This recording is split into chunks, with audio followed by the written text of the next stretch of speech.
हज़रत अबू हुमामा रज़ियल्लाहु अन्हु से मरविया कहते हैं कि एक नौजवान नबी करीम सल्लल्लाहु अलैहि वसल्लम के पास आया और कहने लगा, ए अल्लाह के रसूल, मुझे ज़िना की इजाज़त दीजिए। लोग इसकी तरफ मुतवज्जे हुए और इसे बुरा भला कहने लगे और कहने लगे, चुप हो जाओ। आप सल्लल्लाहु अलैहि वसल्लम ने फरमाया, इसे मेरे करीब कर दो। वो आदमी आप सल्लल्लाहु अलैहि वसल्लम के करीब आया और बैठ गया। आप सल्लल्लाहु अलैहि वसल्लम ने फरमाया, क्या तुम अपनी माँ के लिए इसे पसंद करते हो?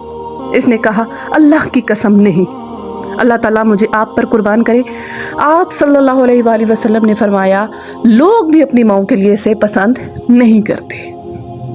आप सल्लल्लाहु अलैहि वसल्लम ने फरमाया, क्या तुम अपनी बेटी के लिए इसे पसंद करते हो? इसने कहा, नहीं वल्लाह, अल्लाह के रसूल, अल्लाह ताला मुझे आप पर कुर्बान करे। आप सल्लल्लाहु अलैहि वसल्लम ने फरमाया, लोग भी अपनी बेटियों के लिए इसे पसंद नहीं करते।